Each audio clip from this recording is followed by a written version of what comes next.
What's going on, Vigo's Court? We are back again with another edition of The Road to the Final Verdict. So, I'm your judge, Judge Vader. I'm joined by the fabulous Counselor Q. What it do? What it do? Got week number 9, game number 2 for the week so far, and very similar situation like our last matchup, where both teams really needing to finish out with an undefeated season to, or at least undefeated from here on out, to like vie for playoff contention. That means, obviously needing to win here, so it's gonna be crazy. Yeah, I think it is gonna get even more nuts the further we go into these matches as well, into these weeks leading up to the playoffs and the final verdict. There are still a few teams that are in contention, but they need a lot of stuff to happen to get there.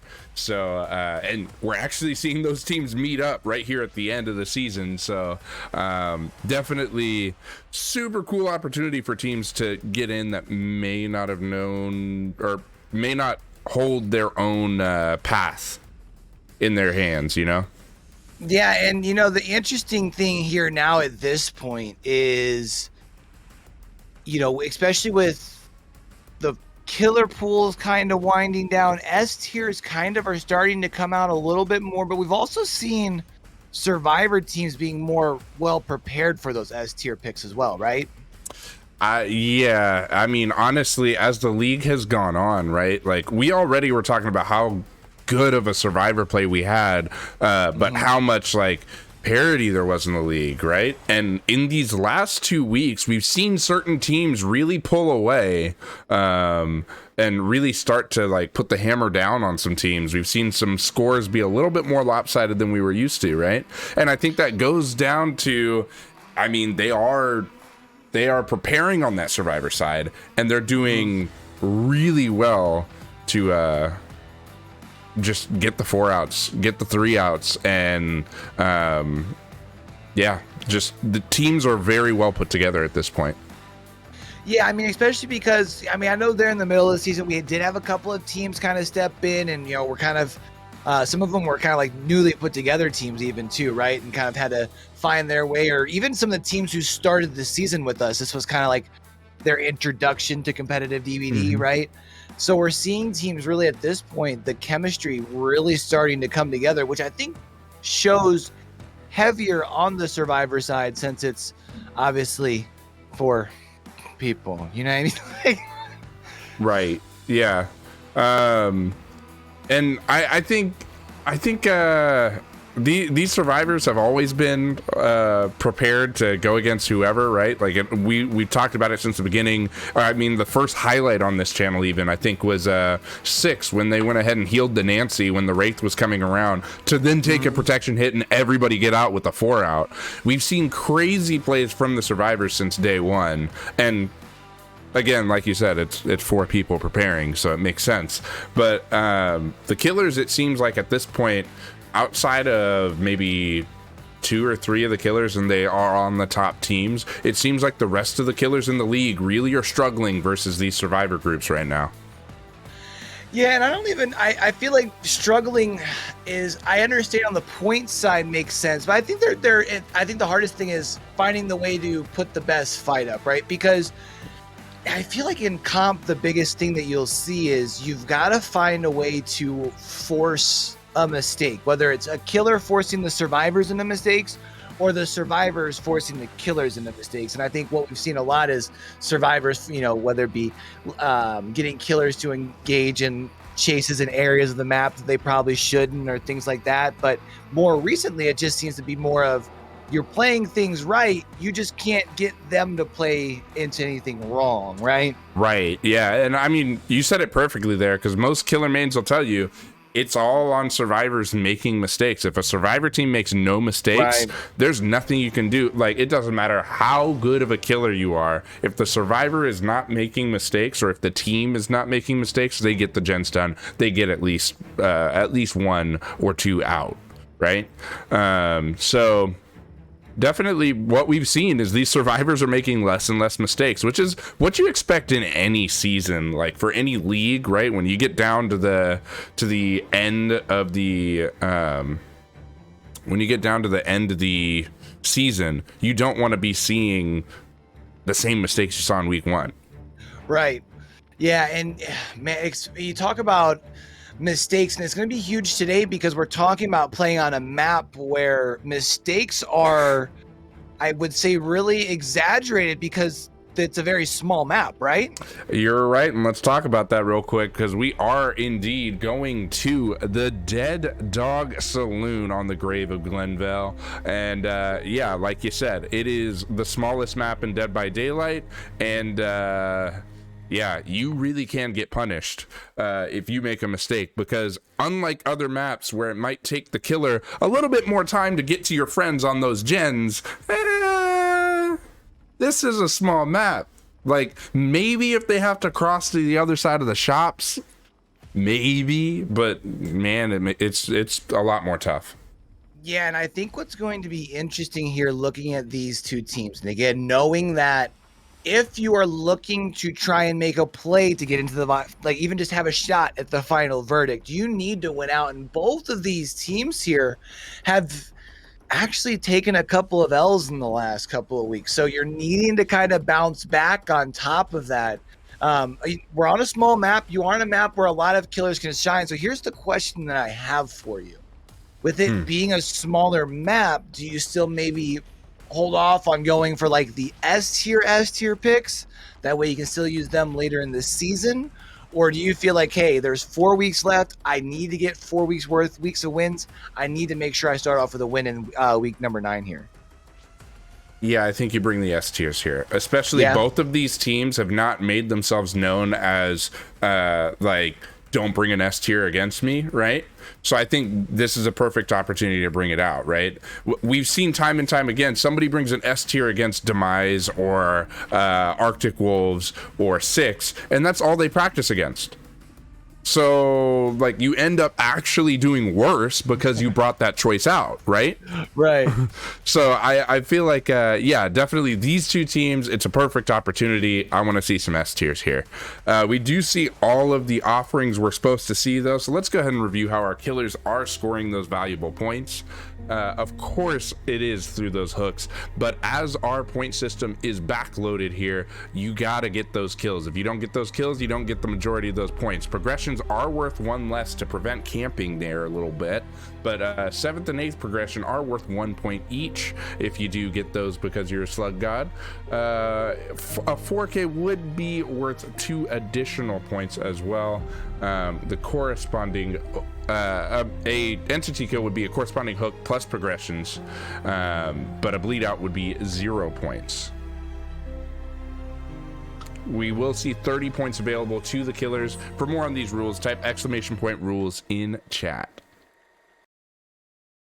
All right, let's go ahead and take another trip on back into the fog. And this time, since we are on the deadest of dogs, it does look like Lunaris here is going to opt to go for a little bit of the home field advantage, coming out here with the Deathslinger. I don't hate this pick. We talked about it being a smaller map, you know, so 4-4 killers still being an option. Of course, you still have the range here, but I do still feel like we've seen with the change with Deathslinger recently, although we've seen a change in how he's played, I think his still overall performance has been relatively in the same sort of area. Yeah, which of course, seeing all the hashtags and stuff that came out when Deathslinger's change first came out, everybody was like, "Oh no, Deathslinger's dead. Rip to Deathslinger." But like, I think Deathslinger's shown us, nah, I'm still viable. Yeah, I think it's just you learn to play more of the zone style. You're not so much doing the quick scope phase up sort of, you know, let's get the quick shots. Speaking of nice quick shots over here, nice shot through the window. Of course, since you were still on the stairs, not going to be able to apply the second M1 there to be able to establish the down. However, you are able to find Cheese here out of position. So this is now going to be 2 different survivors here that you're able to get injured early on in the trial, which is good. We talked about, you know, sometimes on this map, those early mistakes can be really punished, but that's going to be generator number 1 getting complete as we're still working around the main building. Yeah, and unfortunately we missed a shot. Every time you miss a shot with Deathslinger, it really does put that much more pressure on you, because it does take a while to reload. You get the slower movement speed. It extends chase just that much more. Yeah, and I mean, we're seeing here now working back away from our saloon here, and now actually even moving into chase with the assassin, which is another fully healthy survivor. Yeah, your survivors who were in chase, who were injured, now have to get healed, and we do see that the heal does come on to Kate Cook there. Probably will be seeing one against Cheese here, or go to Cheese here shortly, but that's less time before you're getting the pressure of the hooks, which is very costly here, honestly. Yeah, I think unfortunately we weren't close enough to that. I thought we were about to see the first down right there, but unfortunately no. We did hear a totem go off in the distance though, and don't really know what that was yet, although we do still see ruin, so looks like that was our undying. Oof. That's tough. So, of course, with Ruin still being up, you do still have that little added benefit, right? Like, if you do push survivors off of generators, they will start regressing at that 200%. But, if our survivors are going to be able to continue doing a good job like they have thus far in the trial, being able to get those resets relatively quick, that's not too much time off of those gens. You do also have the benefit, though, Dead Dog. It's not exactly one of those maps that gives those totem spawns right out in the middle of out in the middle of nowhere, out in the middle of just plain sight, but our survivors are probably looking for them as we speak. What a beautiful shot though as we're falling. Did you see that from Slinger right there? Amazing. But we're getting the injury states, but we don't have Thana, and these survivors are just healing up because we haven't gotten any downs to force any hooks. Unfortunately, this is a situation where I think the survivors are fine just rinsing and repeating and finishing gen slowly.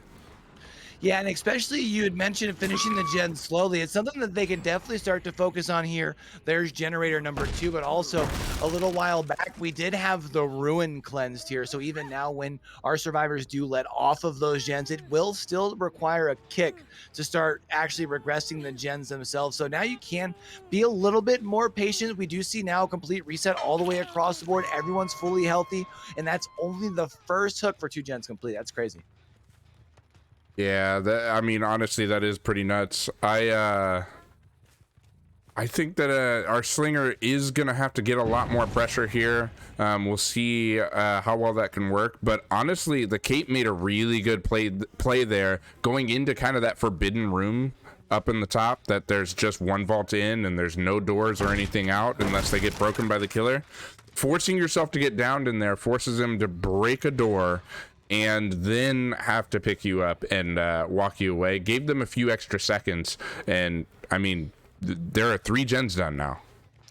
Yeah, speaking of 3 gens, though, you'll see we still have a very tight 3 gen spread right here around the saloon by where this hook was. There is going to be the Bayshore cigar value there, though, as far as the lessened reduction, or the reduction of the stun after the chain break there. But it's kind of interesting because I feel like more so in comp we see more slingers opting for the prison chain along with the keys. Yeah, you want that reload speed, but you also want to like try to shoot at a loop and see if you can get around and get that cheeky little hit. It looks like Lunaris has different plans here.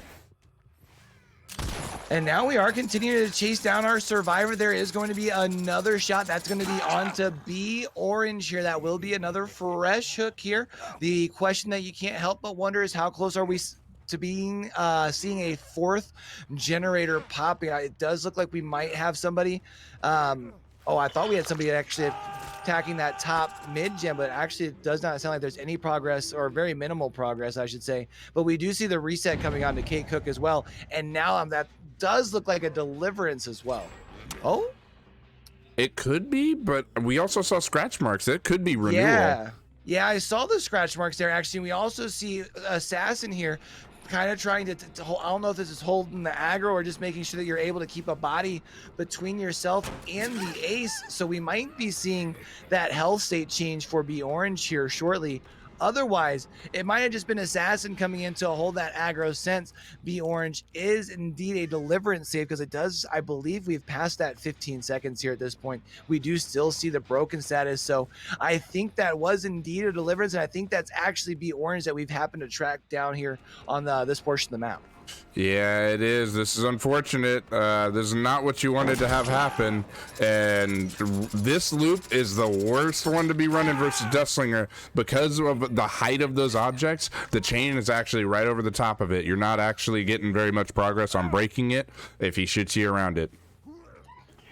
And now we are going to see that is going to be our third hook of the game. Hook number 2 here now for Be Orange, which does mean once Be Orange is taken off that hook, nice shot. Oh, and you're also going to be able to get them down here as well. Get the M1, nice shot in retrieval here of that survivor, which kind of shakes things up because before you did have 2 survivors up there, could have been playing a little bit of the back and forth, then possibly even trying to go for the 2-person save. But now with 1 player injured, things could be getting spicy.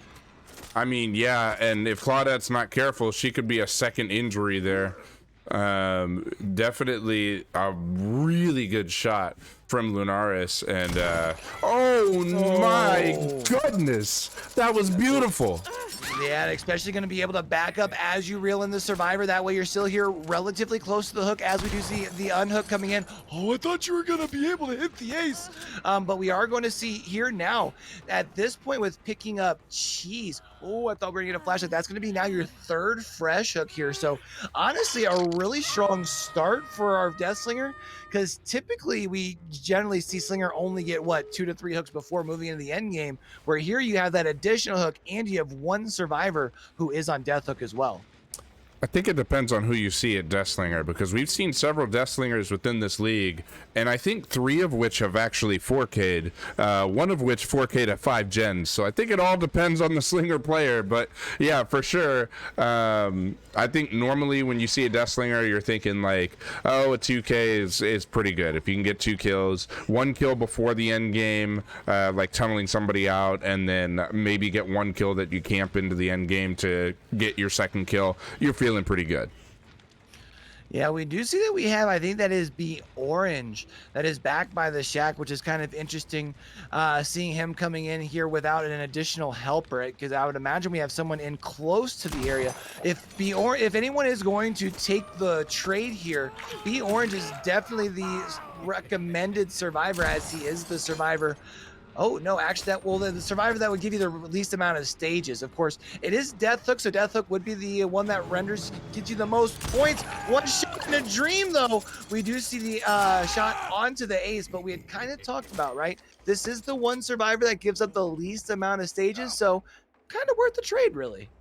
Yeah, for sure. And did you notice we actually did get to see Renewal this game? It was on Cheese. Cheese came off broken, ran over to the exit gate, and was healed by the time they got over there. Oh, I didn't notice that. Yeah, that would have been the value there. And oh, look at that. Lunaris also finding the hatch as well. So being able to come out here, you've got yourself, a relatively decent start here for 4 trials. You're talking about coming out here, and you're talking about 16 to 11 decision. Maybe would have liked to get another hook or 2, but I think also by limiting the amount of points that you give to your survivors there, now you can kind of try and do the same thing in back-to-back trials on your survivor set, right? Right, exactly. And like for Outlaws, I mean, their survivors have been pretty strong here, so it'll be interesting to see how they play against Hookers. I know Hookers has been working very hard as well on their killer game to improve and make sure they are here and ready to win this game, right? So it should be a really interesting battle. I'm wondering who is going to be our killer in this match. And let's see. As far as the player or the actual killer itself? The player. I think, well, actually both. So it looks like I've got confirmation Cheese will be our killer. I don't think we've seen Cheese kill before. But I think... It's very interesting. I'm looking at Hooker's killer list. I feel like other than Monarchy, they might have the least amount of like expired killers. Yeah, they have way too much like available for me to really give a guess, and that's what I had been looking at as well. I feel like if they're trying to feel out, like, because they do have the 8-point lead, if they are trying to feel out Outlaws, they could go ahead and bring Doctor. I think Doctor wouldn't be bad to go ahead and feel out the other team here. Also, Yeah, I Red do Beanie. Q's Red Beanie has been redeemed. You got that beanie, my dude? Because you guys have put that at way too low of a price. Yeah, no, I was looking at it though, and the one thing that I would say about Doctor is, and I'm going to be talking while I take off my headphones, so I'm not going to be able to hear if you're talking, but as far as Doctor itself, looking at their schedule moving forward, they do still have one more trip to Father Campbell's Chapel. And I feel like Doctor can give you some good value there. So maybe not unless you've already got a game plan otherwise for that map. But I agree, Doctor could give you some good value on this map, especially because with your static blast, you should be able to get pretty value consistently, right? Yeah. You should for sure. Yeah, let me make sure. The next question I would have for you is in regards, and really we could talk to it about, have the same discussion about both teams. Do you feel like with having some maps where I feel like you might want your S tier more? Again, knowing that teams, and I feel like we talked about a little bit heading into Trial 1, but now seeing kind of how the team did against more of a M1 core. Well, I shouldn't say M1 killer because he obviously has his shot, but you know what I mean? He's not your S tier, A tier sort of killer. Right.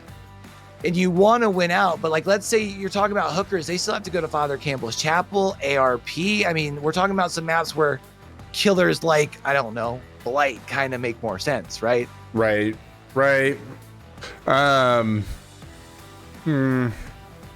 Could say the same thing about your Spirit pick that's left over too, you know? Yeah, I don't think you would take Spirit.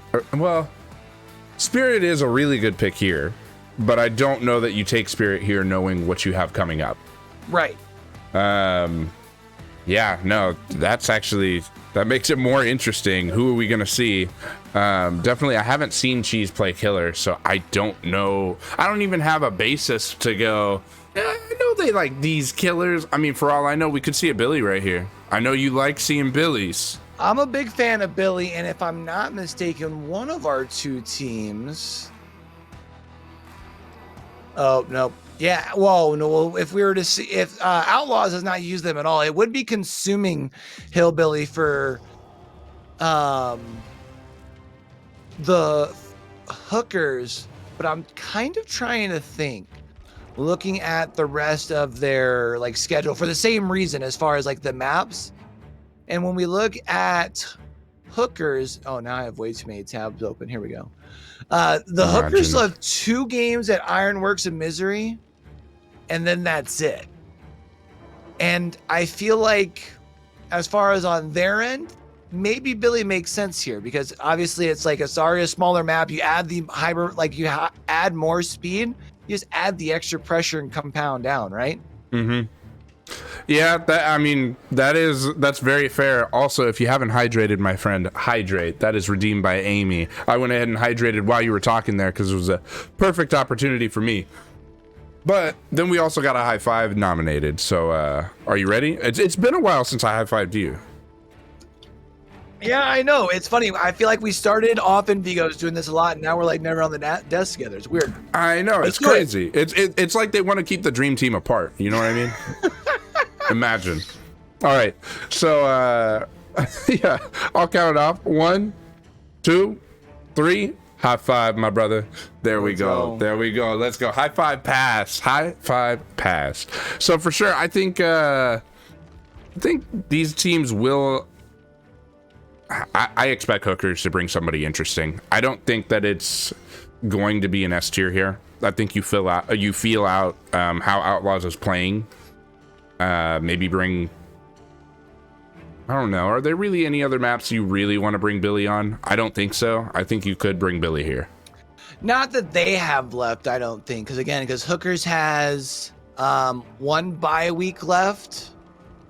And then 2 home games that are at Ironworks of Misery. Dilly. So definitely don't bring Nurse. You'll want that later. Yeah, you'll want your Nurse, and it's weird because it's like, I would almost say, I don't know about Blight on Ironworks, but he can still obviously make up for some of the differences when you do spend some of the extra times along that main building. But we're on Dead Dog today. I mean, both. Mommy. It's interesting. It's interesting because Mommy popped up in my mind. Another one popped up in my mind that we generally see come out on Dead Dog a lot anyways is Wraith. But like, if we're this late in the season and you have other picks available, why would you go with Wraith, right? Yeah. As soon as he said Wraith, I was like, nah. I don't think that's the play right here, unless you have a cracked Wraith main. But like, I don't know, man. I think Vami Mami might be the pick. Like, I'm gonna go ahead and I'm gonna show Vami Mami to confirm that's who I think we're bringing right here. I think a good old Vami Mami right here. If it's any sign though, because we had talked about this is one of the teams that has the least amount of killers that is expired, which means they have the most amount of killers that have been played once. They have not played Plague yet. So I don't know if that might mean they have been waiting on the Plague, or if that just means that they don't feel that strong about the Plague. So it'll be kind of interesting to see how that plays out here. I like Plague on this map too, because again, it's smaller. So you have more access to those corrupt purge wells if they do decide to cleanse. It makes that whole decision in the mid trial of if and when I cleanse being that much more crucial. Yeah, for sure. It does make it a lot more crucial for sure. I don't know. If you're on this map, I feel like it's even more don't cleanse, if that makes sense. Yeah, I don't know. I think the biggest thing is it's all depending on when do you get past that like 2 to 3 people are fully exposed mark, right? Because if you still have a couple people who could maybe like try and pull aggro and have a little bit longer of a chase while still having people who are sick to retrieve the people who are sick, then maybe it makes the decision to prolong cleansing a little bit longer. But with it being a smaller map, my only worry about hesitating to cleanse, we talked about it on this map, mistakes you can really punish. And if you have everybody that's hurt, last thing you want is one mistake snowball to end your game, you know? Oh yeah, it could end it real early. I mean, we could that's a good point. You could have 3 slugs really early in the game, and then you're talking about, well, how do you recover from this right now? You got 3 slugs all near each other and one person who's broken. They don't even need. That's the thing, though. They don't even have to be that near each other on Dead Dog, right? That's what I'm saying. You pick up your corrupt purge, and you have like 3/4 of your map. You have people slugged on, and it's like, yeah, like you said, like, what do I do now? You know? Yeah, because you don't want to just leave them on the ground, waiting out her power at the same time either, because she's just going to be searching for you wherever you are. Or the gens are going to be regressing or whatever else. So, yeah, that would be really, really tough. I think Plague is a really good pick. I hope we see a Plague right now. I'm all in. I mean, I'm putting all my chips in Plague. If there's any team in the league that should know who would give the Hookers the best chance on this map, it should be the Hookers, since we're on their home map, right? So true. We'll see. Oh man. Well, it won't I be feel too like much we just longer. spent like the whole time talking about Plague as if we already knew that Plague was picked, and for all we know, like Trickster could come out here. So this We're is gonna kind of awkward. watch it be like we talked about Billy for a second, we talked about Wraith for a second, and then it's gonna be a Moogle. It's gonna be Michael Myers right here. Ghostface comes out. You know? Yeah, exactly. Ghostface comes out in 4Ks. I almost said 5Ks. Imagine. Yeah, he's just out there running, guys.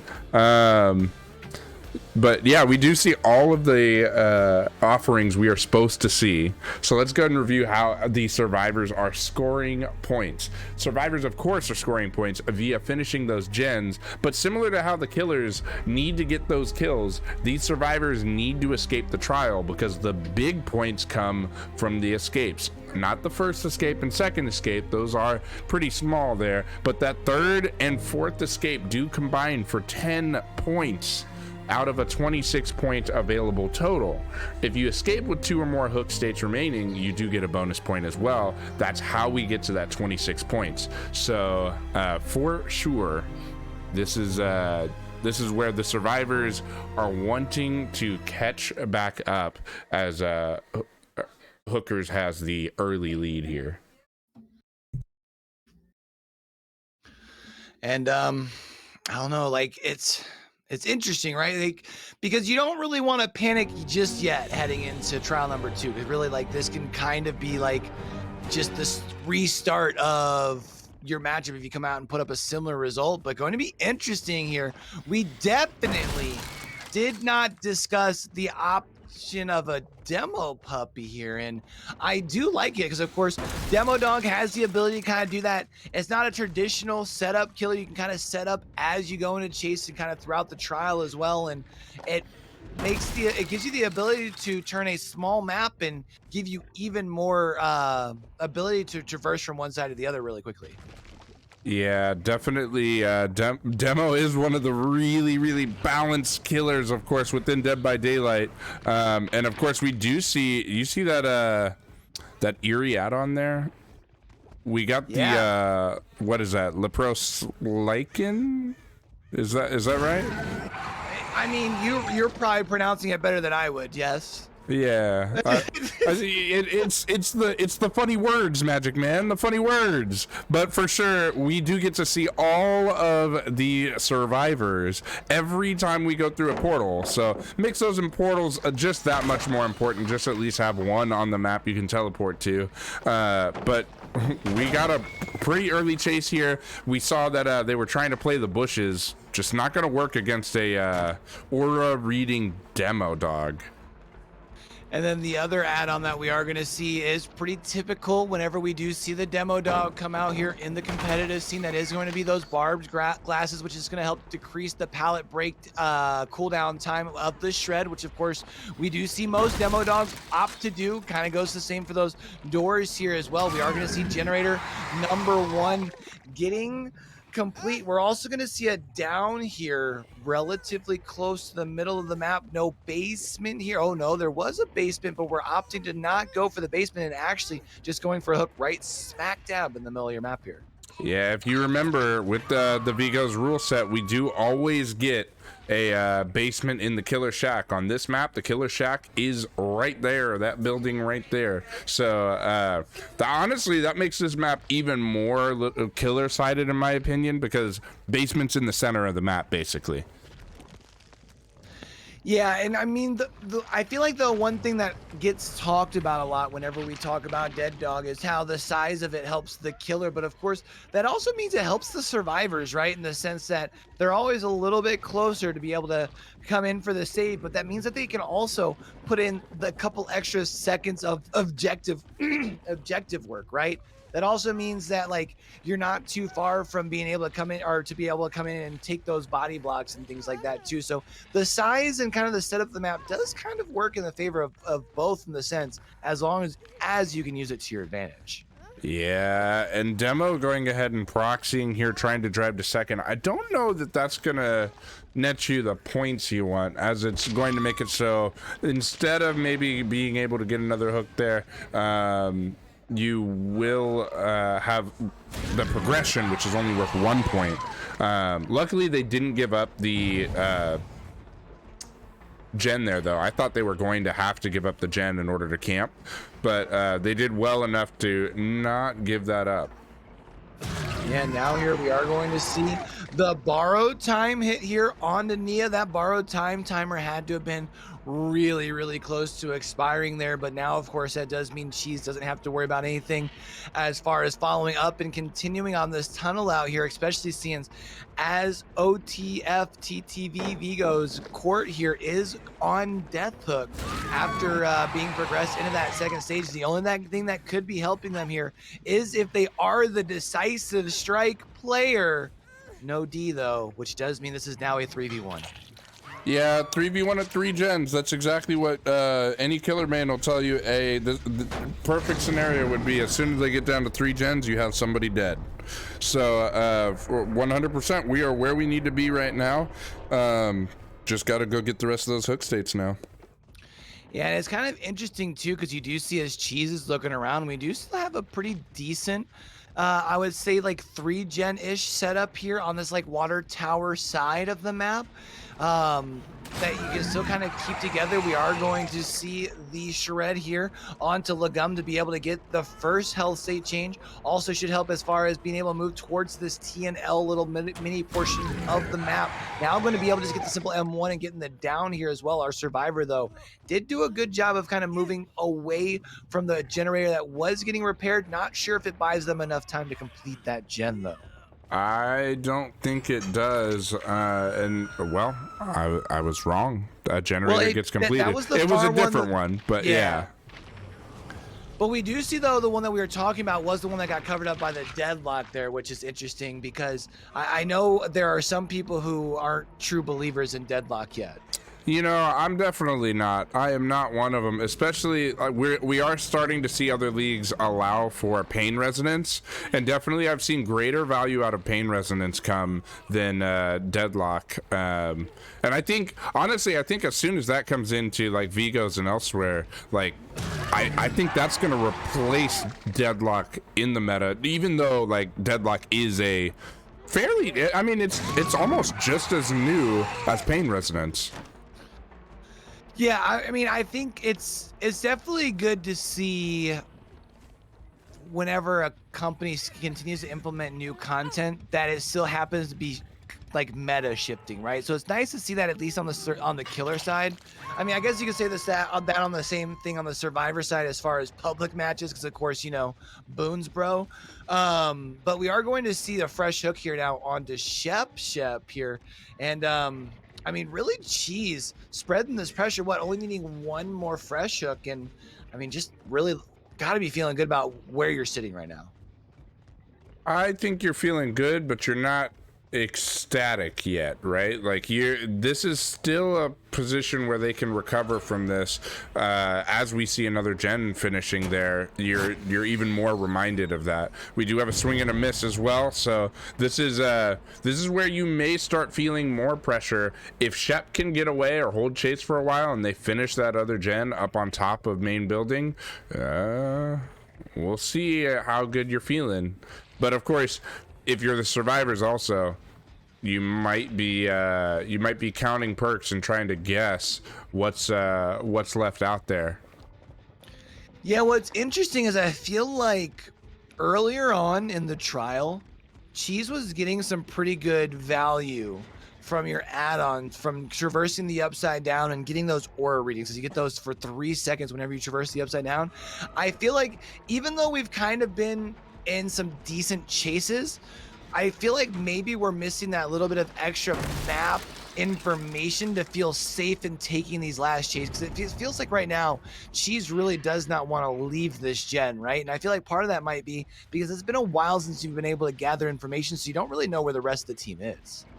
Well, to be fair as well, I think this is going to be a down on Shep. There it is, down. So that will be second hook on Shep.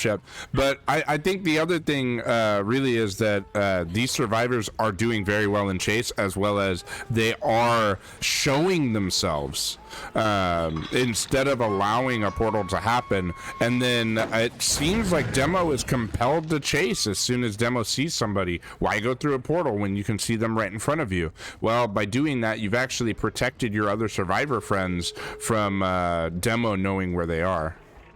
Yeah, and we are going to see generator number 5 now coming in onto the board here. We did see the adrenaline value here for Legum. However, the adrenaline really only helped as far as the speed boost, because that no one escaped death does still require only a simple M1 to put somebody onto the floor here. So our survivors do now know about that. You got a relative somewhat information since the unhook was relatively recently here, but like I think right now maybe I was gonna say you should go back and secure that hook, because as we see, I'm guessing that probably had to have been an unbreakable. Yeah, as we see it from the horse, it had to have been unbreakable. Yeah, and we're for sure seeing our survivors running towards where those gates would be. Our survivors now, of course, figuring out there is no Ed on the table. So we'll see how they react to this. This is going to be another, I think this is a fresh hook. It is. So that's only a 2-point hook. Definitely want to try to find that death hook to go ahead and score a little bit more. Yeah, and worth noting here, we have about another, I think it's like 10, 12 seconds here left on that no way out until our survivors can even start working on the doors themselves. And you'll notice here, Cheese does have this survivor smack dab between the two doors here. So you've got yourself a down onto Legum. Now your only other question is, where is Shep Shep? I think this is a really good decision. Go ahead and going for the pickup. Nice little fact that you have a hook right next to you here as well. If Shep isn't on this door over here, I think this results in a 4K. Even if she is on the door over here, I don't think that ends up mattering too much. Oh no, this add-on, we got the value.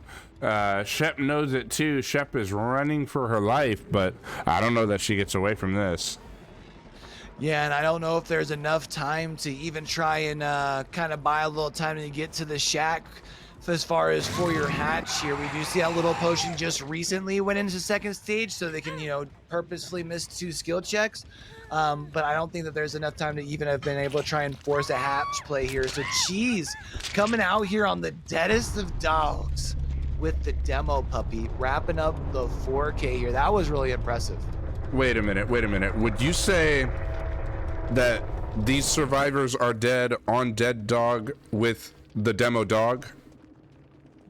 Yes, they are. The survivors are dead on dead dog with the demo dog. Correct. Okay. Say that 5 times fast, chat. Yeah. The chat, that is the newest tongue twister. Add it to the book if you have one. But man, now if you're hookers, you're definitely feeling good. Up 25 points after basically you're sitting here at halftime now. Yeah. And with the whole guap of points as a lead here.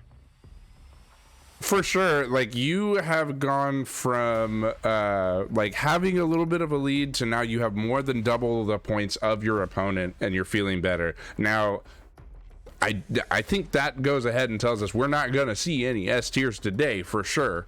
But at least not from hookers. But do you think that they go ahead and they bring another higher tier killer here? I think here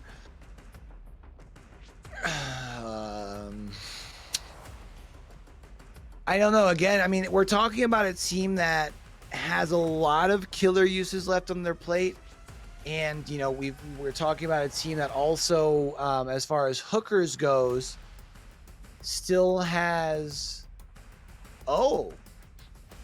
actually hookers remaining map. I think I said earlier they had some other maps left, but I didn't realize that the rest of their games are actually at home. So hookers. Oh, you did say that. You said they are at Ironworks of Misery the rest of the season. I thought that was for the Outlaws. What? Really? Outlaws, yeah. Oh, okay. So I think that's where I got confused. But hookers, though, they are at home for the rest of their season. They're in a similar situation though, just like Outlaws. They have one bye week, but then still 2 more home maps.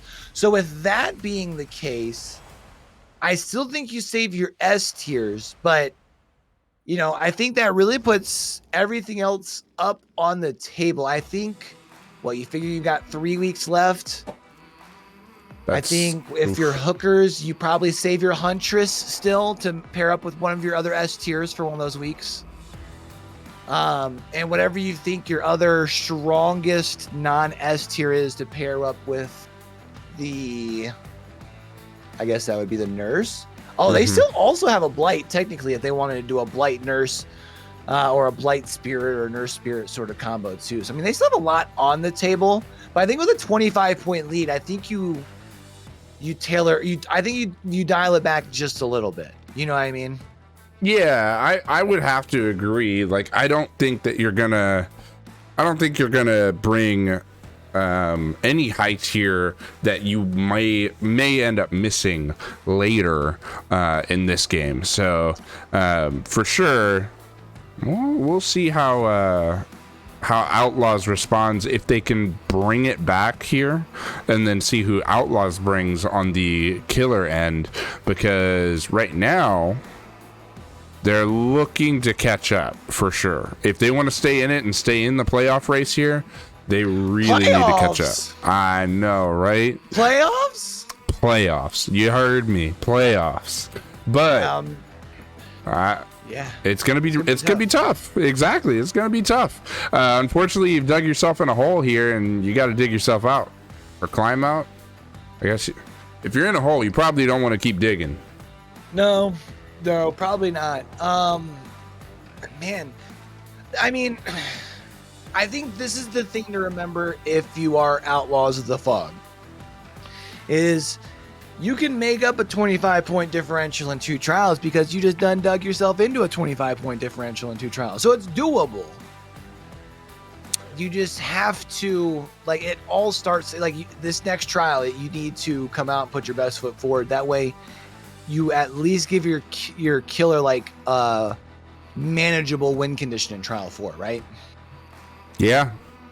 I was going to say, I checked your math, and, you know, that maths. It definitely maths. Yep. Yeah.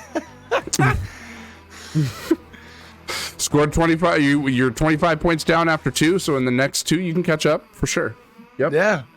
Yep. Well, and you know, it's just because it's easy to look at it at first and be like, damn, man, we got 25-point deficit.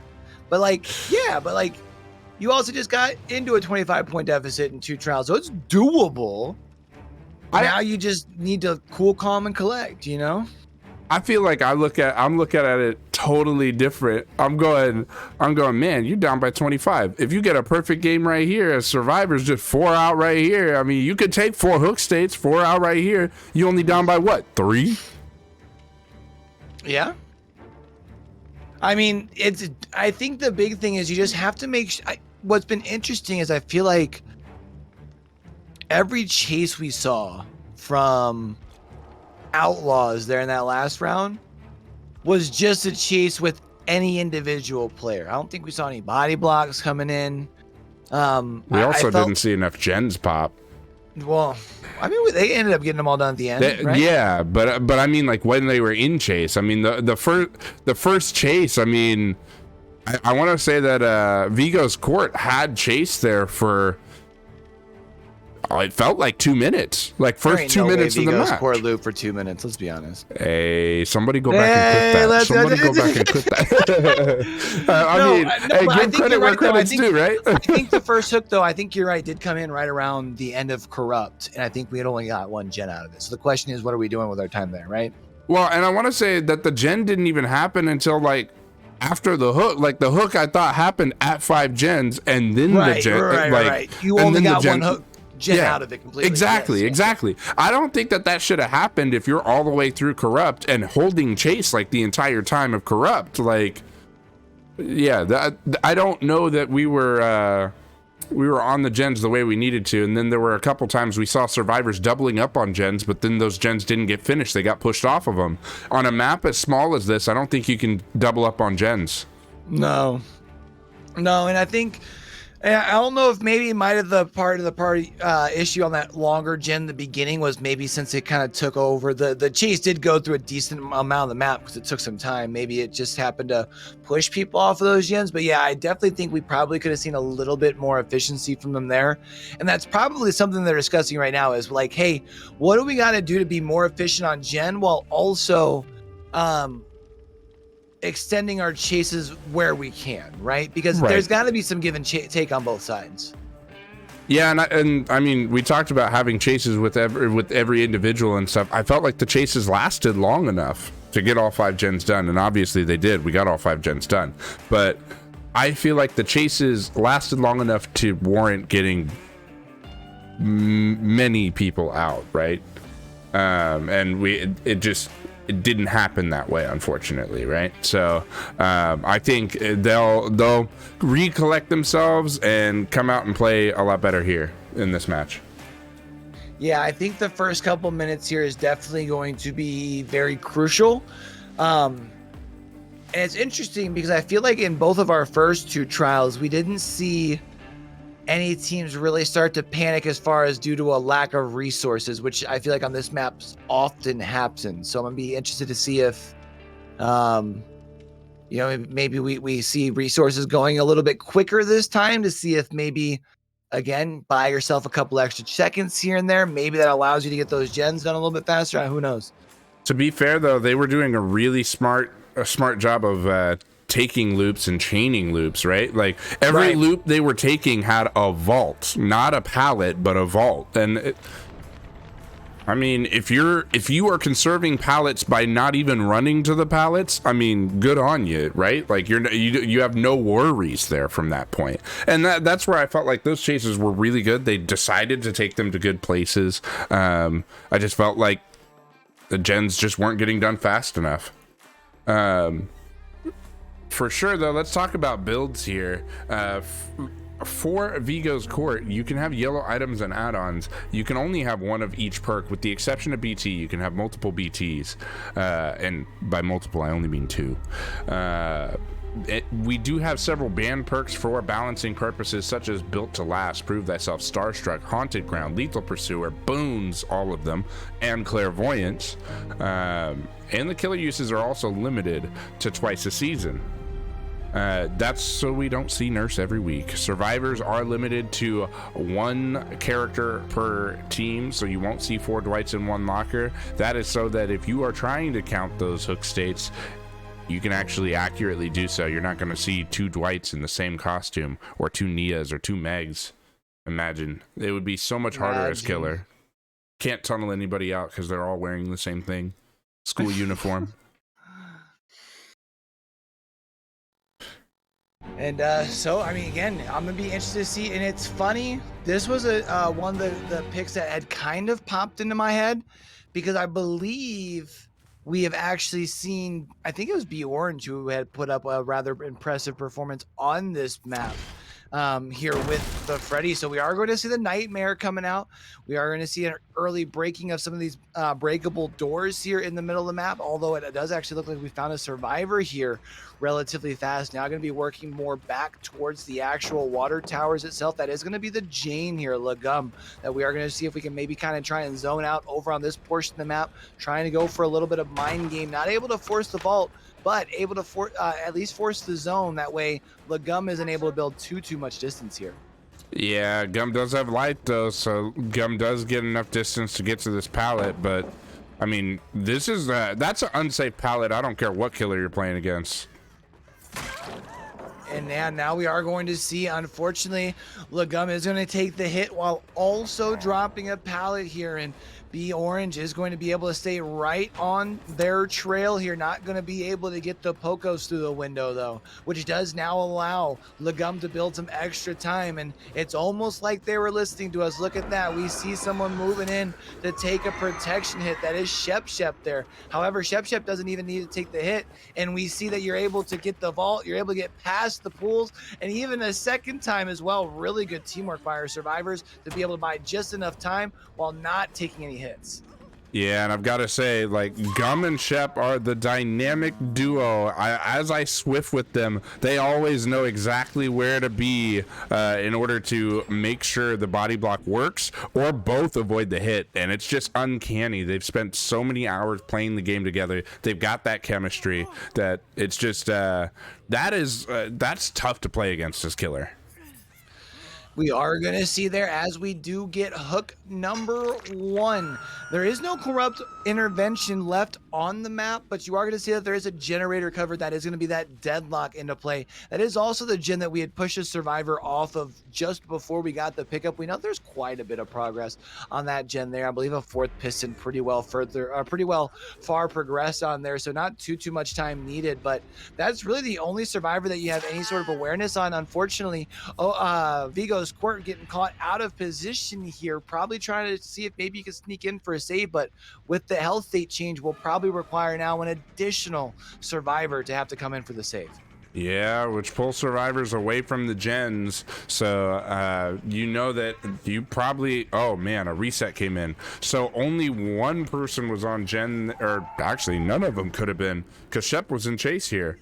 So nobody was on gens for that short amount of time there. Now people can be back on those gens, but we're gonna see a second state happen here, and I don't know if Orange just cants to death.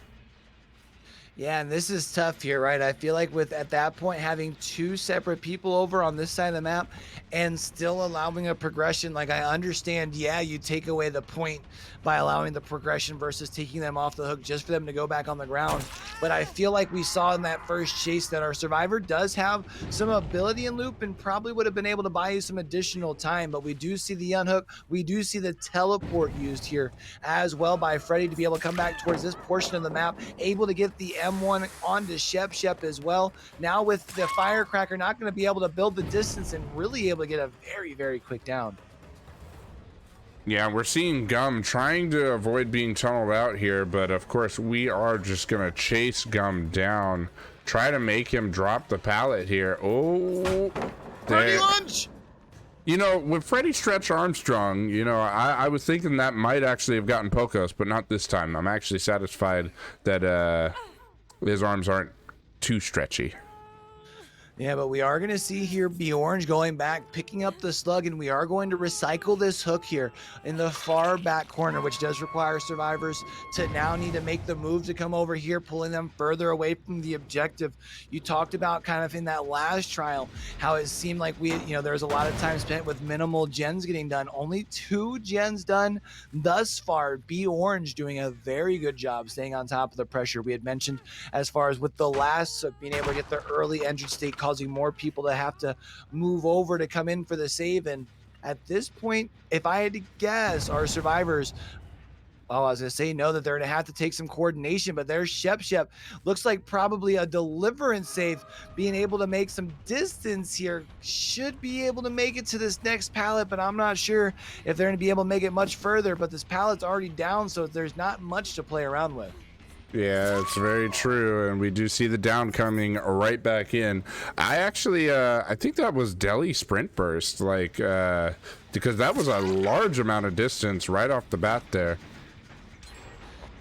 And we do see again this generator on the gallows getting covered up by the deadlock after Nia does get hit in the while they're up on the generator itself. I don't know if maybe they thought the Freddy was going for a bluff on the teleport or what, but that is now going to be a hook onto to TTV Vigo's court here, which is now another fresh hook, which can be pretty big for you. We do see Shep getting picked up off the ground here. Not sure if that was an unbreakable or if they have somebody over there, as we do see the Cheryl right here. So I'm just not sure if that means Legum was over there for the pickup on Shep or not. I don't know, but I will say that as soon as Freddy started faking as if he was going to go back that way, that is when the heal came in to heal them from where they were. Should be interesting to see if that was unbreakable. We may have another opportunity if a slug happens to see if Unbreakable's still in play.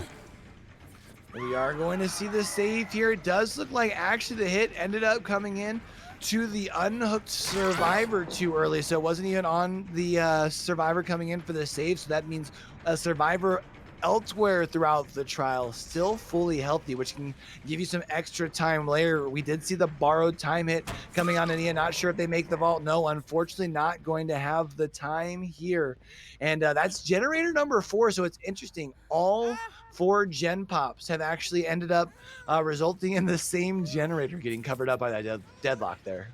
I mean, that's Freddy just pressuring to perfection. I mean, I think every hook has been over on this side. Freddy's like, I'm not leaving over here, and I'm still gonna get hooks.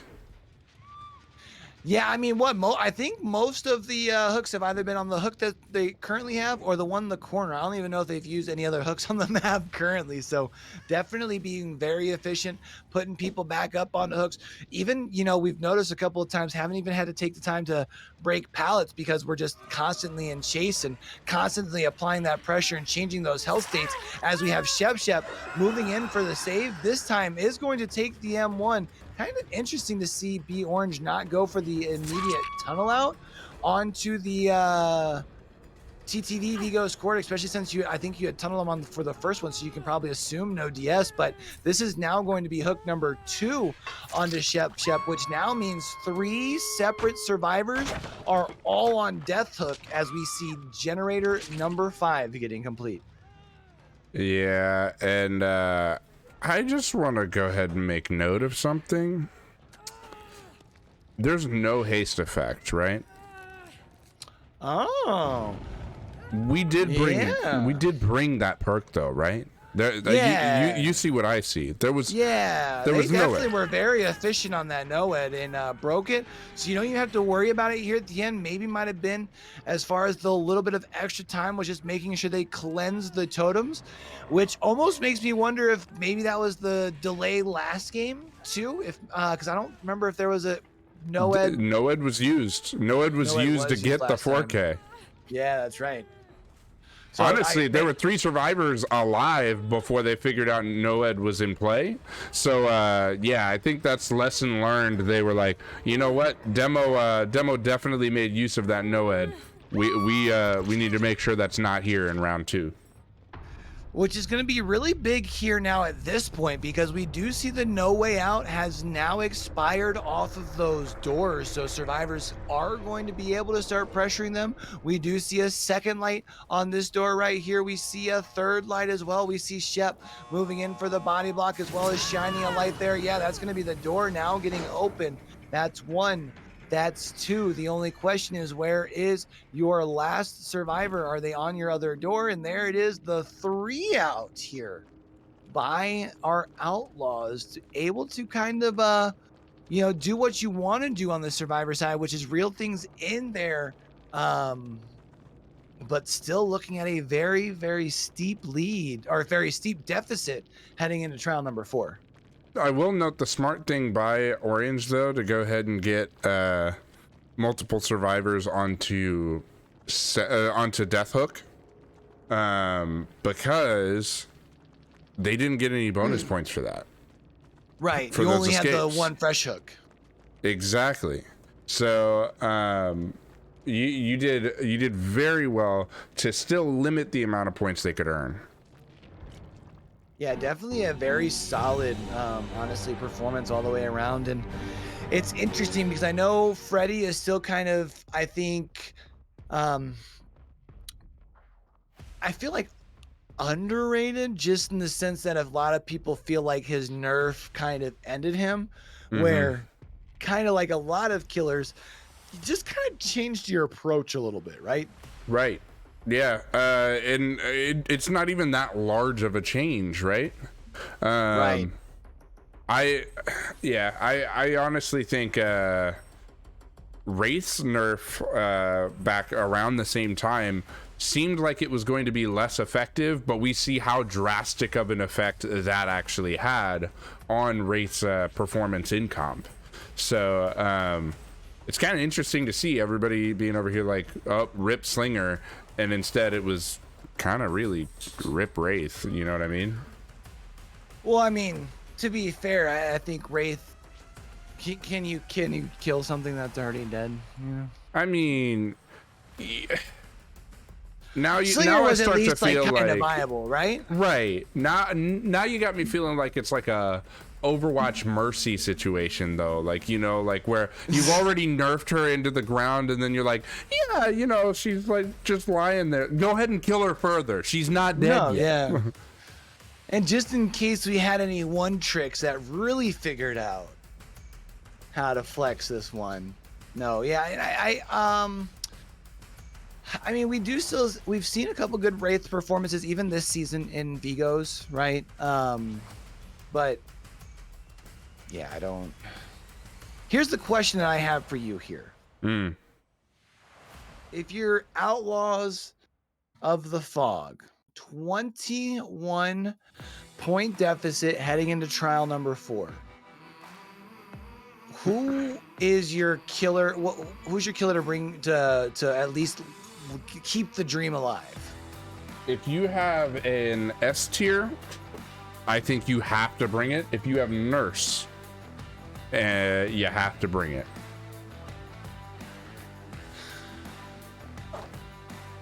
Trying to remember, wasn't it their Nurse that they brought out? Wasn't it last week that ended up only getting a 2K, or was that the visiting team? I think that was the visiting team. Was it? Okay. I think that they have a pretty strong Nurse, but I mean, the other choices, do they still have a Blight use? I don't have their thing pulled up here, but if they still have a Blight use, that is another really, really good choice. You do have a Blight use. You also have a Spirit use. I don't think you bring Spirit here if you're trying to score 21 points. You need points in a hurry. Blight could be okay, but that main building could really get run very well. Yeah, I think that's why I was more worried about the thought of bringing out a Blight. But also worth noting that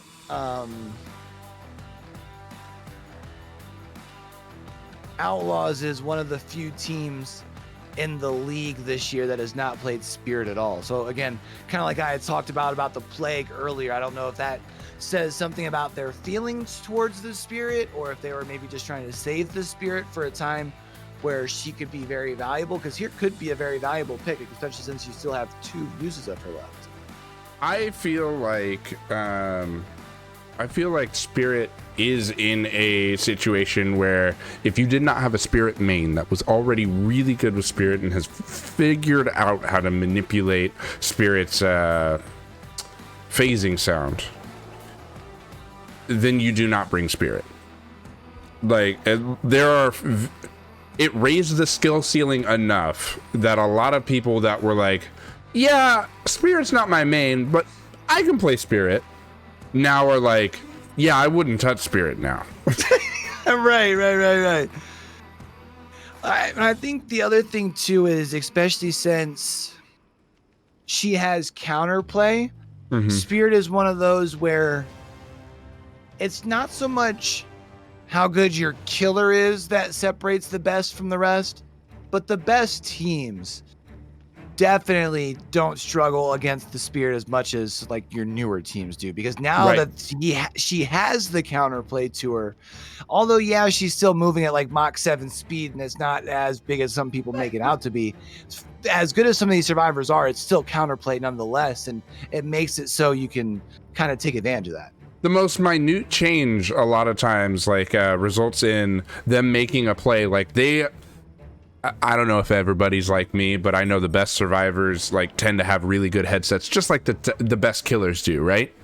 And I'll tell you, I've played with some cracked survivors that they hear the smallest minute change in just that left ear channel, and they're like, he's right there, I'm making this move. And it ends up being the difference between a hook or surviving, maybe getting a pallet stun or whatever else. And that's nuts, right? Like, gives you so much of an advantage just having such good headphones or things like that. So it should be interesting to see, but I don't think we see a Spirit here, not from Outlaws at least. So you think Nurse, you think Nurse is probably more than Blight though? If they have a twins, I think nurse or twins. I like if you're trying to twins. I think mean, twins. Because you need to get this 4K before all the gens are done, right? I don't think you want too many gens getting done because, like you said, 21 points, right? Yeah. So you're wanting to guarantee you get the 4K. I think if you end up putting pressure on them with Victor, not letting a survivor, I mean, you can utilize Victor just to keep one survivor off of gens, right? Right. Put Victor on somebody, chase somebody else down. If you've got enough injury states going around, you keep them in the game longer, right? You can still bring No Ed, No Way Out even, and you're just keeping them in the game longer. Yeah, but again, I think this needs to end before endgame. I don't think No Ed, No Way Out, even if you get max value out of it, I don't think it gets you a win. Yeah, you can't let all 5 gens get done. Yeah. You can let maximum 4 gens get done, I think. I think 4. No. They can actually finish all 5 gens. They can.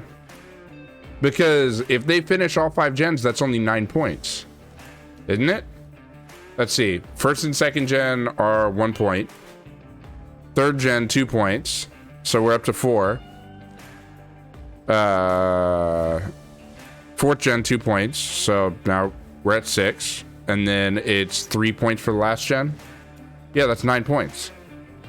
They can let all 5 gens get done, but they just have to kill everyone.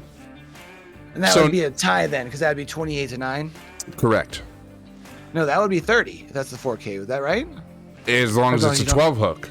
It would have to be a 12 hook. You can't let anyone progress.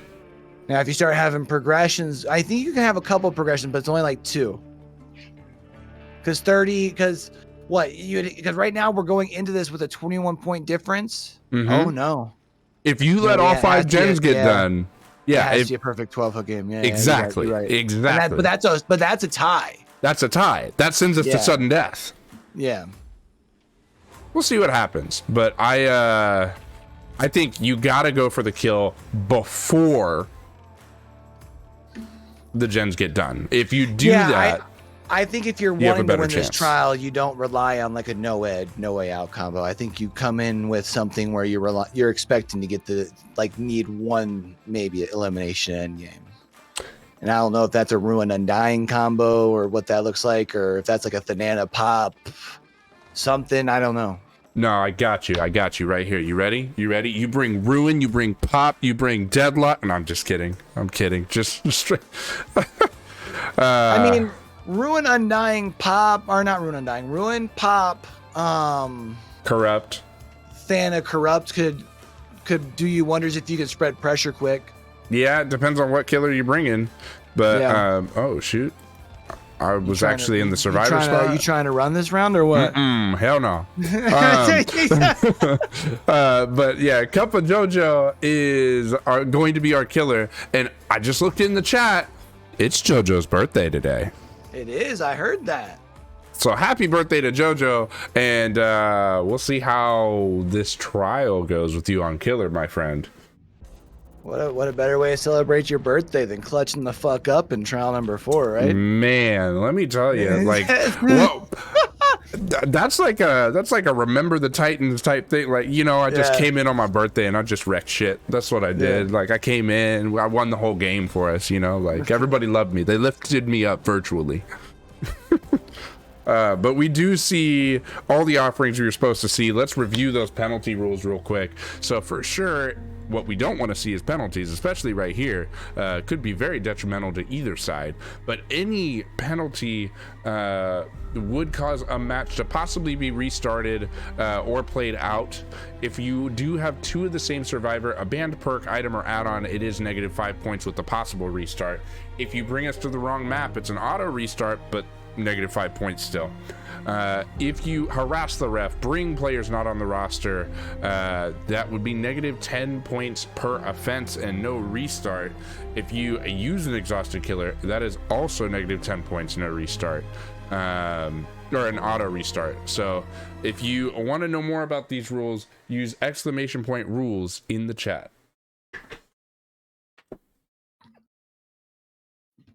All right, and it looks like we just got into a lobby here. Let's take another trip back into the fog. And you had talked about it. One of the killers at the top of the list. If you need to bring this thing home right now, it is a nurse, and that is who we are going to see Cup of Jojo opt to bring out here. We are going to see that corrupt intervention as well.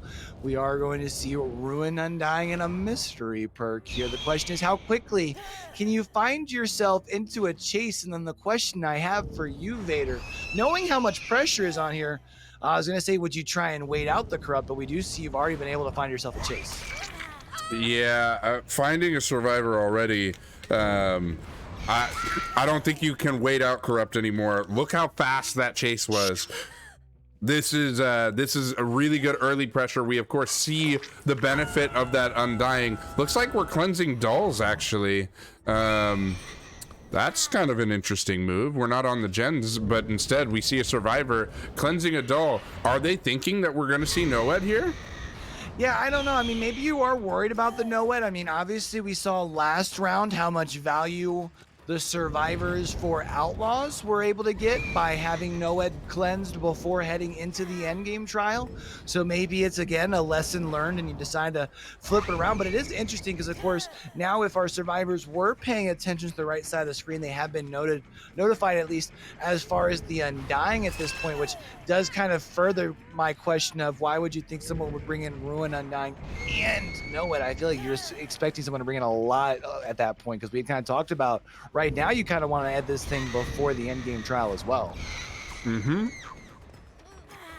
I would completely agree. I don't think I think if you're thinking about what perks they're bringing, they're not trying to bring Noed on top of Ruin and Undying.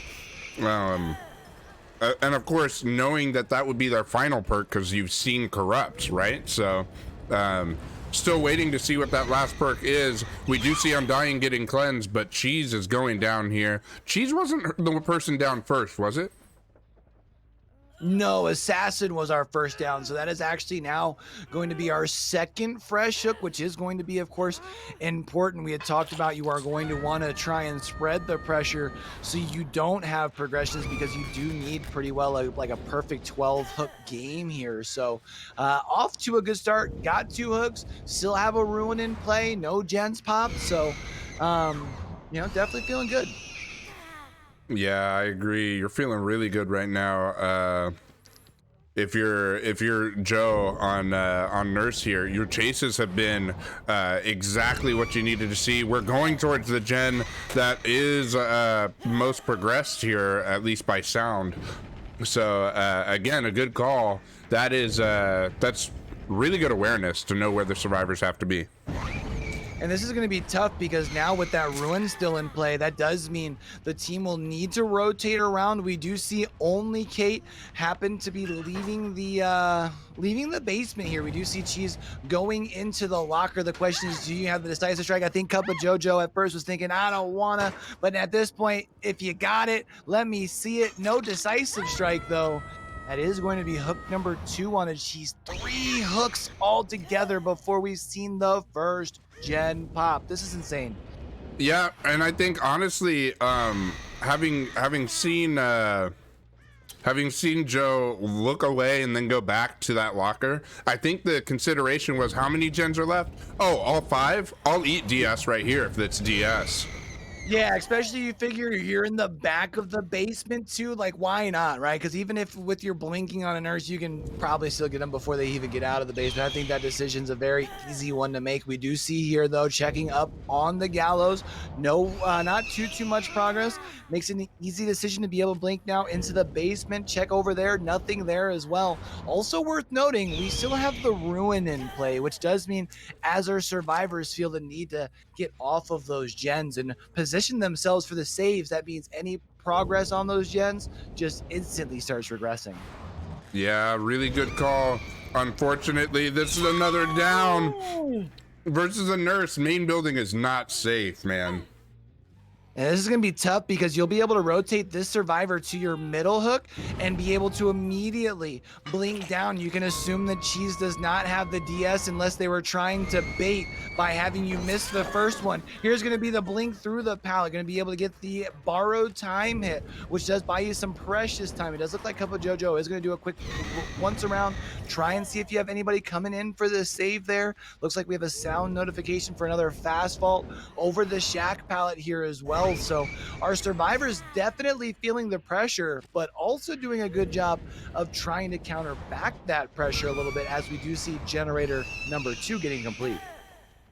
Yeah, definitely. Good job both sides. This is where we'll find out really like what the other's made of, right? Like, will JoJo go ahead and really start clamping down on these chases? Right now, Orange is doing a good job of running, but it really, this is going to decide it here. Do these gens get done quicker than in the early game? We are now into mid game. Yeah, and we do see here now you're able to buy your team some additional time. I'm not sure if that was a dead hard or not. It did not look like there's enough room built for it to be a dead hard, but that is now going to be Orange being on the ground. That is going to be our last fresh hook of the trial as well. Again, referencing the point, if we allow all 5 gens to get complete, you did need a perfect 12 hook game. So we are on a good pace here. 5 hooks together. All together here for just 2 generators getting complete. However, that is now going to be the Ruin getting cleansed. Now going to be seeing Cup of JoJo pushing to this top mid-gen. Also seeing a Deliverance. Man, oh man, is there a lot going on right now. Yeah, and for Deliverance to have had that long chase really hurts you as killer, honestly, right now. And now we are going to see, even still not getting into chase here, but we are now finally going to see perk number 4 with the orange sparks in the instant 25% regression. So even though Cup of JoJo no longer has the Ruin to help with regression, you still have the ability to earn that regression with every hook state here. We have been able to find B Orange here relatively quick. B Orange being back on that ground relatively quick. We often see the Deliverance with the D-Strike. The question is, do we have it here? The answer is actually no, which means B Orange now going back up on the hook for hook number 2 for B Orange, now being on death hook once they're taken off here. And that now means 6 hooks all together. And now this top mid-gen taking another pop kick. Man, I'm getting scared real quick that our friend in the basement missed their DS. Oh, you think so? I think so. Like, if Deli did not have DS, then who? We'll have to keep an eye on that. Who was that? Cheese, right? Yeah. If they miss their DS, how unfortunate, especially versus a nurse, would that be? And especially at this point, because now it's been so long since the last hook, and it was 2 hooks already on Cheese. Now you get no value out of it whatsoever, right? And we are going to see now Assassin. This is going to be Assassin going up for their second hook of the game. And I mean, we talked about needing a perfect 12 hook game. Here we are, 7 hooks in, only 3 gens complete. Yeah, and I think if you do get the successful tunnel out here, then that goes ahead and makes this game a lot easier for you. We do see here now you have been able to find Kate Cook. Kate is the only survivor that is not on death hook, but again, knowing the situation, if you can get Kate onto this second hook here prior to going into the end game, then you can still go for a slug sort of play in the end game, still make yourself a play to go into overtime here if you are Cup of JoJo. Cup of JoJo with the 2 successive blinks though, getting the down. We have yet to see the save now coming in onto Assassin, which means you have to get yourself at least 1 generator. But as we move to put our survivor up onto this corner hook, we actually see a survivor running away from it. Yeah, we do, but if they don't save, there's the save on Assassin. All right, so that actually means, yeah, of course, Kate is our survivor that is not on death hook yet. Kate would have been at this saloon as that's what just got completed, right? So It should be interesting to see where they ran off to. They seem like they're pretty immersed here. Yeah, I don't know. I mean, at least the good news for you, if you're Cup of JoJo, you've been able to get back here and apply the pop kick. We do see that the gen is no longer regressing. Of course, there are a lot of these reads and such that are kind of, can be nice little pesky, nice, easy places to hide for really any character at this point in time. And also, we've got them all the way around in both corners. So it could be something you talked about. If our survivors are playing rather immersed, could cause a little bit of a problem for Cup of Joe here. Yeah. I mean, the final gens are just far enough away from each other, as well as with these bushes and stuff, we may see people hiding. It's going to be tough. And it's interesting because it obviously makes you not want to go too far away because you know if there's someone in the area. But at the same time, it's now been a little while since we have been able to check on the generator back over at the water towers. We have been able to find B Orange. B Orange is the A's. B Orange is also on the death hook here. And this is kind of important and worth noting because if they can happen to move into the end game trial with Kate still having 2 hooks left, that could spell trouble. Oh yeah, for Outlaws especially, because then like all they have to do, repress the Lions. How smart here, and it's Kate. You got to get this down quickly if you're JoJo. Oh, and I think you're feeling the pressure there. Probably a little bit of a premature swing, knowing that you need to get her really fast down because obviously there's a lot of progress on that gen. You know that the orange is somewhere in the shadows, probably rotating over, trying to finish that gen, as well as you can probably now also assume that the Claudette is probably hiding somewhere, trying over on the other gen, just trying to split the pressure here. But body blocks here now going to be seeing the Kate forcing the grab out of the locker.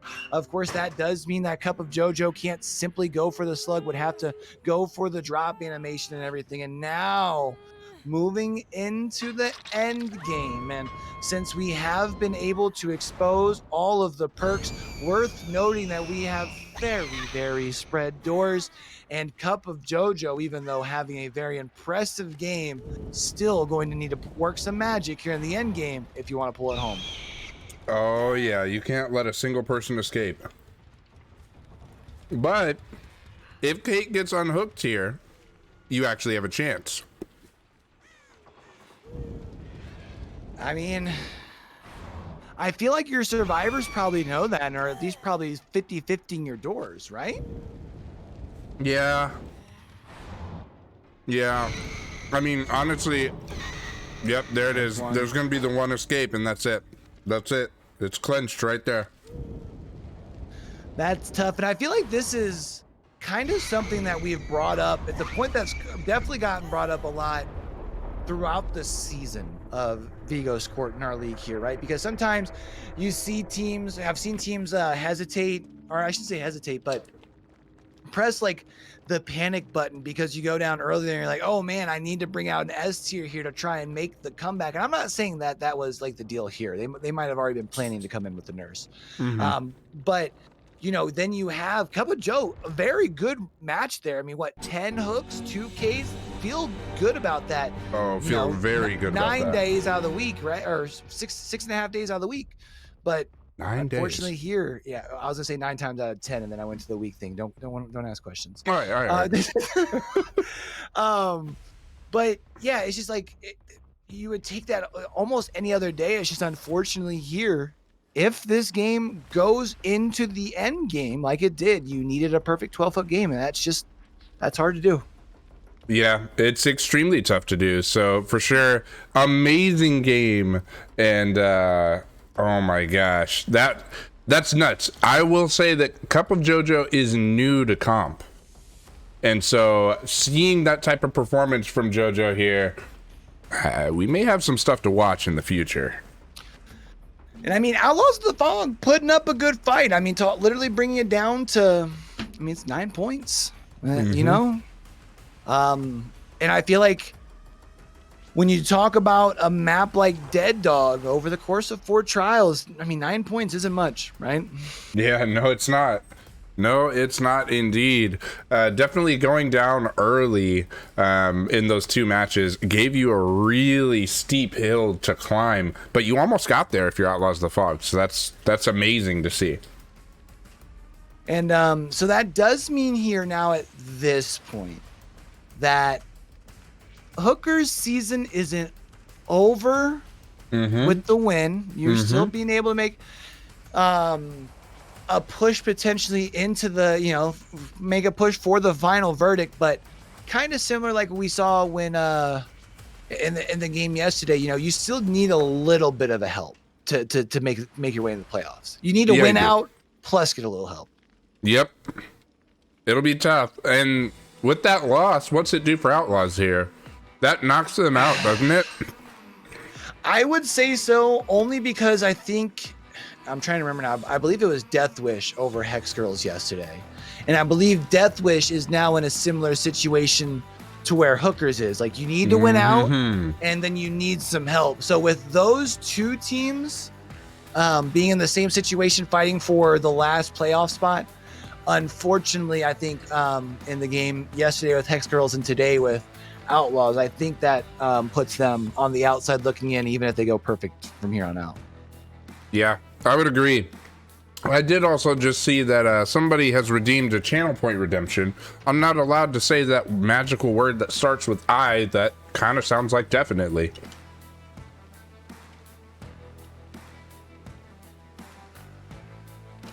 It doesn't really sound like definitely. Okay. It just means like the same thing as definitely. Okay. You know? Okay. It's like you're 9 days out of the week. Just let it go. Yeah. I got you.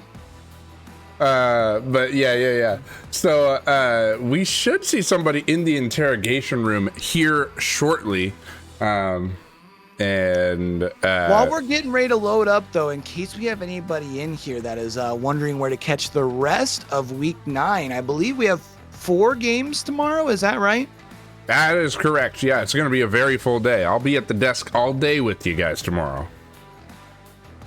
And so what, 1, 3, 6, and 9 over here. Of course, if you haven't already smacked the follow button, please do so. Turn those notifications on.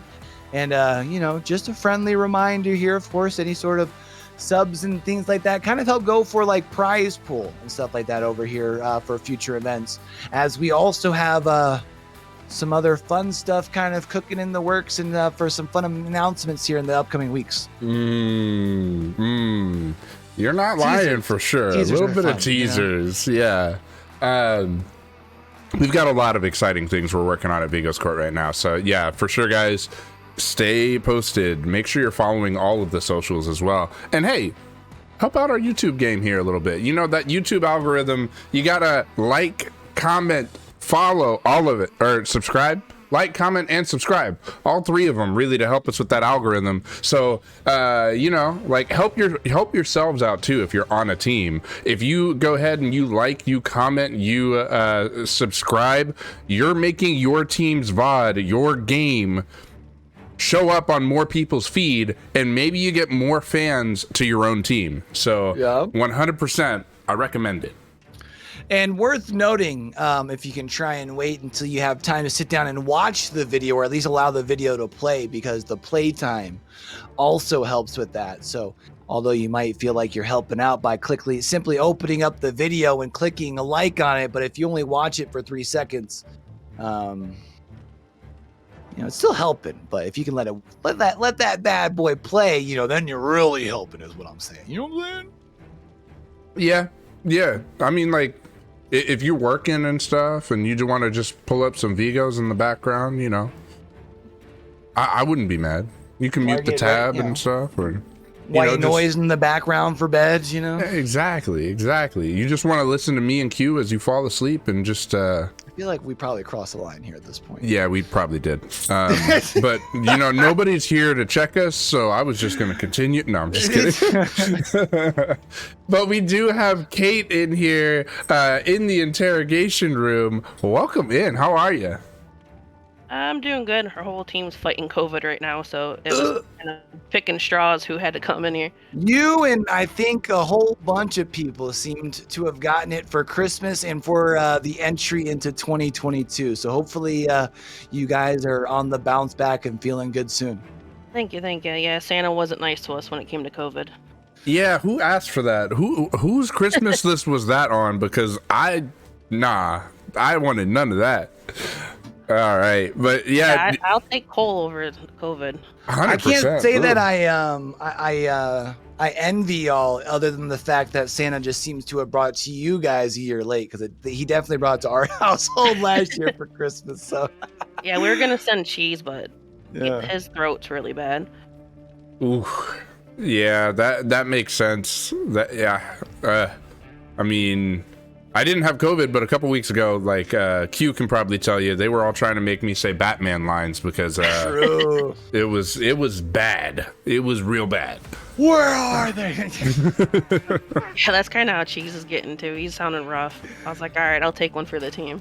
Well, we are glad to have you, and definitely you guys performed very well today to stay in the running for the playoffs. Oh, we are? We thought we were out of it. So I don't at think this so. point, you guys, if you kind of control your own destiny-ish, you do need to win out, but I think you still need a little bit of assistance. Okay. Good to know. They'll be happy to know that. Because I think basically, if on my quick look at the conference standings, I believe y'all and Death Wish are still vying out for the wild card spot for your conference. Oh, okay. Yeah, we faced them just last week in another league. Oh yeah? Yeah, we've had to play them a couple times now. How'd that one go? We very at the end. It was literally we would have won. We were about a foot away from the last survivor escaping that we needed, and the DS ran out a foot away from escaping. Oh, tough. Yeah. It was a good game though. They played great as always.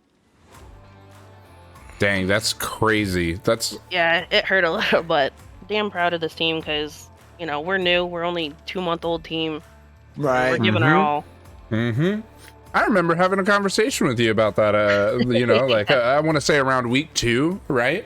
And now we're talking about you guys almost making playoffs. So definitely, you guys have come a long way. Playoffs. I know, right? Playoffs. Talking playoffs? I just hope we can win a game. I know, that's what we're... But I can't give this team enough credit from top to bottom, even our sub-roster. Like, they put the work in to help us in practice. Like, it's just a top to bottom effort. Everybody's improved, and it's a great group that we have. I love these guys like a family. Hey, that's how every team should be, honestly. Like, if your team doesn't feel like a family, Doing something wrong. yeah, True yeah. though. I was trying to decide whether I just come out and say it like that or whether I say like, you know, take it. you took it. All right. Yeah, You I'll heard take it here first from Kate. But yeah, I mean, you guys definitely play like a family as well.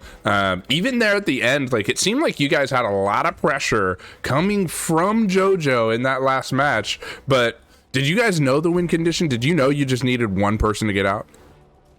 We had someone listening to the stream to kind of figure it out, but we're just like, no, we're not getting in their head. We're not looking, you know, the max that they could get. We're just like, let's just play us.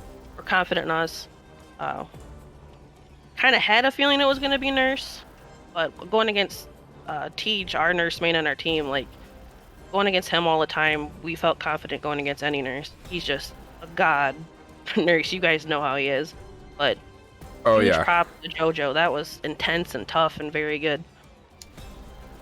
Yeah, definitely. It was intense even on our side. We like he was methodical in who he was going after and who he was hooking because he knew he had to have a 12 hook game in order, like if you guys finish all 5 gens, he had to have a 12 hook game in order to tie it and send it to sudden death. So that's crazy that we got all the way down to all gens being done.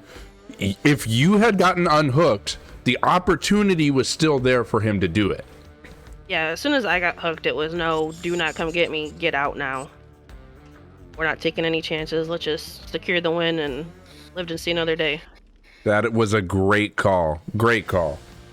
So for sure, you guys get to look ahead now, and being on Dead Dog the rest of the time. Do you guys should we expect to see some S tiers from you on Dead Dog? All we have left for S tiers, frankly, Spirit, who's my main, but they nerfed my poor baby. Oh, I don't know. We don't really have any Spirit mains, and I don't want to play in comp because I don't have the temper for it.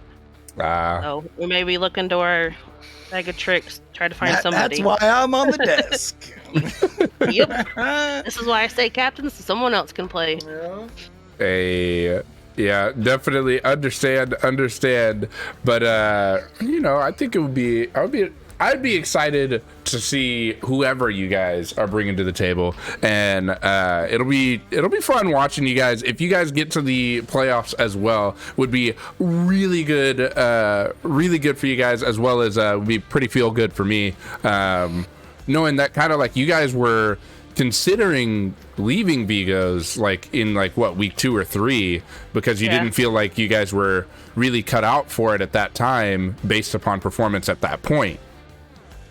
Yeah, where our roster was sitting and just the state of the team, my biggest thing is I'm always going to put the team first, and I didn't want morale to get down. So we had a team meeting, and it's like, look, this is going to be tough. We're new. There's these numerous great teams in this league, and just we're going to have bad days, but we need to always find a positive no matter the outcome. And everybody agreed, no, we are not giving up. And I love to hear that, and we stuck around. Oh, yeah, and that's amazing, and you guys have done exactly what you needed to there to set yourself up for success, and we love seeing it. So do you have anything you want to say to the fans of Vigos Court or to the fans of Hookers? First thing, I want to give a huge GG's, great game all around to everybody from Outlaws. Just a round of applause to everybody. It was a very good, tough game, and I know, they got newer players there too. So we totally get it, and huge props to them. They deserve it. And as always, thank you to both of our hosts here and casters. You guys doing a great job. Pretty much just thanks to everybody from, just watching, supporting, the good words of encouragement on the days that don't go well for us. There's a lot of good people in the community that kind of let us know that we're doing a good thing and not just beating our head against a brick wall. For sure. And I mean, you guys have the results now, to really show everyone as well as yourselves, like, hey, this all was to get us somewhere, and we're doing it. We're doing exactly what we need to be doing. So yeah, it felt really good, and it's great to see Outlaws improving too. You guys all kind of started with us too, so it's great to see another team coming along that started with us. Oh, for sure. Definitely. We love seeing it, and we'll continue watching. But I think that's going to be all from us today, guys. Kate, thank you for coming out on the interview there. And we're going to go ahead and... I actually know who we're rating. Do we want to hear who we're rating? We're actually rating somebody who their camera cut out, actually. Is that what happened? Oh, I'm pretty sure the camera. I thought it was just because the casting duo was so hot that my cam overheated. Oh, okay. Well, guys, hey, so we are going to go raid ya boy Q, and there's gonna be a Ash to Erie Vigos edition stream going on, where you can catch some of us swiffing trying to go from Ash all the way to Erie. Yeah, it's gonna be good. So definitely stick here, show Q some love. I know you guys already do here, but do it on his channel too. He deserves it. But right. Catch us tomorrow as well here at Vigos Court. We will have 4 games, and really that's all for us. Take it easy, peace. Court is adjourned.